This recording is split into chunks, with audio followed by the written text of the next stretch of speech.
So kita mula dengan cerita tentang stokin dulu. Polis periksa 18,000. Sorry tuan-tuan. Pasang stokin, jumpa 5 yang dipulangkan. Jumpa 5 yang dipulangkan. Alright. Polis memeriksa 18,000 pasang stokin daripada 6, bukan 18,000. Daripada 6 bungkusan besar di sebuah kilang di Batu Pahat, Johor, susulan kontroversi penjualan stoking tertera kalimah Allah. Pemeriksaan itu dibuat setelah kilang itu didakwa sebagai pengeluar stoking yang dijual di KK Mart Sunway Selangor itu. Ketua Polis Daerah Batu Pahat, Assistant Commissioner Ismail Lolah berkata, mereka menjumpai 5 pasang stoking yang mempunyai cetakan kalimah Allah. Bagaimanapun katanya ia merupakan stokin yang dipulangkan daripada kedai di Sunway Selangor. Siasatan mendapati kilang ini tidak membuat sebarang jenama stoking, namun hanya mengeluarkan pelbagai jenis selipar. Stoking yang dijumpai adalah barang yang diimport dari China dan ia adalah sebahagian daripada produk yang ditempah dari negara berkenaan. Menurut Ismail, siasatan mendapati kilang itu hanya membungkus dan mengedarkan stoking yang ditempah dari China. Katanya hanya 3 kedai yang menjual stoking berkenaan dan semuanya di Sunway Selangor. Naikkan dulu permohonan maaf, KK tunggu nasihat dulu. Sementara itu, KK Mat terus berdepan tekanan susulan kontroversi dan berkata akan menunggu nasihat pihak berkuasa sebelum memulakan sebarang tindakan. Kami cuba dapatkan nasihat pertama sekali daripada pihak berkuasa sebab perkara ini dalam siasatan. Terdahulu, pemuda UMNO menyatakan kemarahan mereka dengan menuntut semua 881 cawangan kedai berkenaan memohon maaf. Sementara itu, ditanya sama ada mereka akan diugut susulan kontroversi itu, Haikal berkata tidak ada setakat ini. Now, menurut kenyataan daripada polis, daripada 18,000 yang diperiksa, ni polis kata, bukan saya kata, polis kata, bahawa hanya 3 kedai yang menjual stoking berkenaan dan semuanya di Sunway Selangor. Now, dan kenapa penting untuk nak pergi siasat kilang ini, tuan-tuan? Kenapa penting nak siasat kilang ini? Kalau kilang ini adalah pengeluar atau pencetak stokin itu, maka owner kilang ini dan juga yang mencetaknya, ialah owner dia lah kan. Dan syarikat tersebut, sebab dia bukan KK Mart, dia ni adalah yang tukang import dan tukang supplier kepada KK Mart. KK Mart tukang jual. So, kalau sekiranya mereka yang mencetak, katakan contoh, maka mereka boleh didakwa, terutama apa orang kata, pemilik dia di bawah akta jenayah. Di bawah akta jenayah. Tetapi sekarang ini, mereka mengatakan mereka tidak mencetak. Stokin itu diambil daripada China. So, kita baca. Diambil daripada China. Diimport dari China. Dia ada barang yang dia cetak, tapi bukan stoking. Itu adalah slipper, dia kata. Okey. Sekejap, saya tengok dulu. Alright. Stoking kalimah Allah dijual ke Kemat yang tular di media sosial. Baru-baru ini diimport dari China. Pemilik syarikat Xinjiang Shang Sdn Bhd, Soh Chin Huat selaku pembekal stoking barang berkata, pihaknya diberi peluang oleh pengasas dan pengurusi eksekutif kumpulan KK Mart, Datuk Seri Dr. KK Chai untuk menyewa ruang bagi menjual produk mereka. Maksudnya KK Chai ni, KK Mart ni sediakan tempat untuk diorang jual produk. Tetapi yang import atau apa orang kata, produk itu datang daripada syarikat bernama Xinjiang Shang Sdn Bhd. Saya ada hasilkan stoking sendiri dan ada juga diimport dari beberapa negara luar. Bagi stoking ini yang ada kalimah Allah, saya dapat daripada guni dari China. Dalam guni ini yang tiba di kilang kami di Batu Pahat, Johor, terdapat 1,200 pasang stokin yang mencampur dengan pelbagai rekaan dan warna. Pekerja kami kemudiannya menghantar sendiri stokin berkenaan ke premis KK Mart bermula 29 Januari lalu. Atas kesilapan pekerja kami yang tidak melakukan pemeriksaan teliti menyebabkan stokin berkenaan dijual di KK Mart, katanya. Beliau berkata demikian pada sidang media di Menara KK, Bandar Tasik Selatan. Sebaik dimaklumkan oleh pihak KK mengenai perkara itu, beliau terus menghubungi pengeluar stoking terbabit. Pengeluar mendakwa mereka tidak tahu, pengeluar ni daripada China lah, bahawa stoking itu berada di dalam guni berkenaan dan mengakui ia berpunca daripada kesilapan pekerja mereka. Sehingga ke hari ini kami sudah membuat pemeriksaan di semua KK Mart dan memastikan tiada lagi stoking terbabit dijual, katanya. Beliau menjalankan perniagaan itu sejak 25 tahun lalu, memohon maaf atas penjualan stoking kalimah Allah berkenaan. Apa yang berlaku ini membuka mata supaya lebih berhati-hati dalam proses membawa masuk produk dari luar negara dan kami belajar dari kesilapan ini, katanya. Chin Huat menyifatkan KK Mart adalah mangsa keadaan dalam insiden ini dan berharap masyarakat khususnya agama Islam boleh memaafkan mereka. Sementara itu, Pegawai Perhubungan Korporat KK Mart berkata kenyataan segelintir pihak yang mendakwa penjualan stokin itu disengajakan adalah tidak benar sama sekali. Menurut Haikal Daniel, kalimah Allah dekat di hati masyarakat Islam di negara ini. Justru kita tekankan yang kenyataan mendakwa syarikat sengaja mewujudkan adalah pandangan tidak tepat sekali. Sebagai syarikat yang sudah 23 tahun di pasaran, kita tidak akan berbuat demikian. Ia adalah kesilapan yang tidak disengajakan dan bukan perancangan. Okay? Right. Now, so cerita dia asal dia macam ni. Ini berdasarkan apa yang saya baca.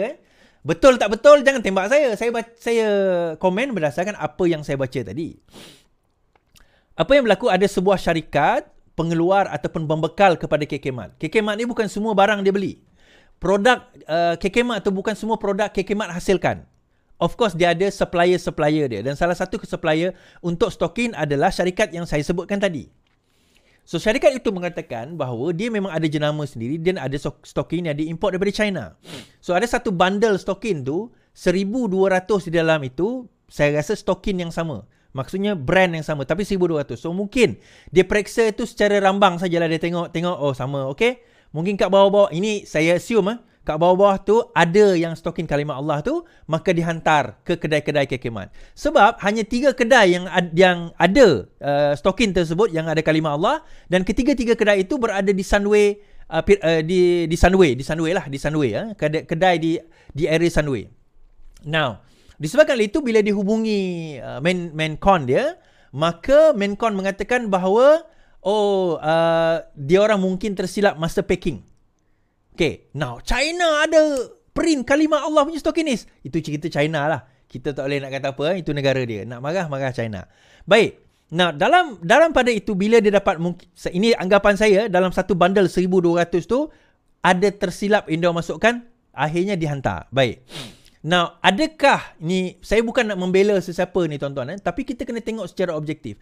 Now, yang terpaling macam saya sebut malam tadi, sekarang ini mendakwa ini adalah konspirasi terancang orang bukan Islam untuk tujuan memalukan atau menghina agama kita. Tuan-tuan, careful what you say. Careful what you say. Number one, kalau KK Mart dan dia refer kepada KK Mart, kalau tak berlaku, KK Mart can sue you tau. Sekarang ni KK Mart tak ambil tindakan lagi lah. KK Mart can sue you because you telah degradekan seolah-olah KK Mart ada perancangan terancang, okay, terhadap perkara ini. KK Mart can sue you. Kalau you rasa you boleh nak kena sue, silakanlah teruskan buat kenyataan demikian. Nah, itu yang pertama. Yang kedua, saya kata bahawa sebenarnya KK Mart bukan pengeluar stokin itu. Yang mengeluarnya adalah syarikat yang saya sebutkan tadi. So mereka yang yang mengeluarkan stokin itu. Dan saya percaya bahawa dalam satu bundle 1,200 tu dia ada satu jenis stokin yang mungkin design lebih kurang. Tetapi ada tiba-tiba certain stokin tu yang mana ada kalimah Allah yang pengeluar daripada China mengakui dia orang tersilap letak kat dalam itu. Macam saya kata tadi lah, kalau nak marah China lah kan. China tak percaya pada Tuhan, tu cerita lain. Negara China ni dia negara komunis, dia tak percaya pada kewujudan deity Tuhan dan sebagainya. So kalau nak marah dia orang. China ni can process anything. So that's what happened according to report. Now kalau polis datang, polis buat siasatan.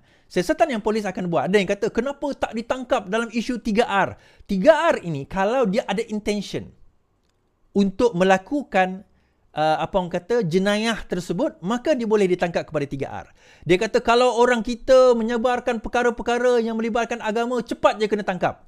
Yelah sebab kau ada intention nak menghina agama, menghina raja, menghina bangsa, maka memang kena tangkap.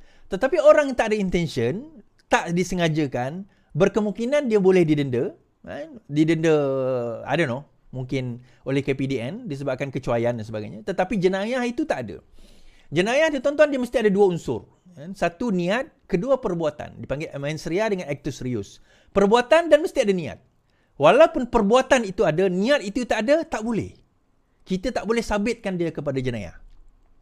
Dia mungkin boleh didenda, saya tak tahulah, mungkin ada peruntukan ke apa ke, yang boleh mendenda KK Mart ataupun syarikat itu kerana kecuaian, mungkin. Tetapi selain daripada itu, kita tak boleh buat apa. Tuan-tuan nak marah boleh, kan? Tak puas hati boleh. Jadi baguslah supaya lepas ni syarikat-syarikat ini akan lebih alert, kan? Tentang perkara-perkara sebegini. Jangan sewenang-wenangnya keluar benda yang tak sepatutnya. Kalau tak pasti tanya dengan orang Islam, contoh, kan? So benda-benda sebegitu yang sepatutnya kita, dan kita kena lihat secara objektif. Kan? Sampai nak tutup 880 cawangan KK Mart, adalah cadangan. Dan 14 hari kita tutup dan sebagainya. Saya rasa, why? Bukan KK Mart ada kilang mencetak stokin kalimah Allah. Kalau betul ada kilang, jangan kata tutup, kita bakar kilang dia. Kan? Jangan kata tutup, kita bakar kilang dia. Tapi bukan dia yang buat ada kilang tu. Kan? Bukan dia pengeluarnya. Bukan dia yang cetak. Even yang import tu pun kata, kami tak tahu. Kami termistake. Kami tanya pengeluar, dia kata mungkin masa production tu, dia termasuk, bandel ataupun cetakan yang salah. Okay? Itu cerita dia. Tetapi isu dia benda ni, bila dia dah jadi, ada segolongan-segolongan orang lah, terutama yang dekat Melaka tu kan. Dia rasa dia nak terpaling champion kepada Melayu dan Islam lah. Dia nak terpaling champion kan. Maka dia pun, kita kena ni, kita kena bangkit. Kita... Nah tuan-tuan, saya kata, kita nak memperjuangkan agama bangsa ni bagus. Kan? Sangat bagus. Tetapi kalau kita dah jadi terlalu taksub, sampai kita tertutup mata kita dengan perkara yang objektif, yang itu sebenarnya merosakkan. Okay? Alright. So kita kena objektif lah. Conclusion saya kata macam ni. Perbuatan ini, kalau betul perbuatan ini berlaku, dia sesuatu yang kita rasa tak wajar berlaku. Sesuatu yang kita patut tegur dengan keras. Itu yang pertama. Tetapi dalam masa yang sama, bila kita kata mereka tak sengaja buat, therefore kita kena bakar kilang mereka, tutup kilang mereka, pergi perang dengan mereka, itu melampau. Bagi saya itu adalah kemelampauan dalam agama. Itu ghurur. Itu melampau, hulu dalam agama itu sendiri, itu adalah kemelampauan yang melampau. Kemelampauan yang melampau. Jangan tuan-tuan. Kan? Jangan. Agama tak ajar benda-benda macam tu. Kita nak marah boleh, tapi itu bukan cara dia. Kan? Kalau dia betul-betul, contoh saya kata tadi, dia betul-betul ada kilang dia. Kilang dia yang dan kita boleh buktikan. Maka yang tu, tuan-tuan, saya nak cerita lah. Kalau pihak berkuasa tak ambil tindakan, kita semua boleh ambil tindakan. Tapi of course, pihak berkuasa akan ambil tindakan dululah, contohnya kan. Tapi dalam masa ni, kenapa? Why? Kan? Why? Alright. So, habis kat situ.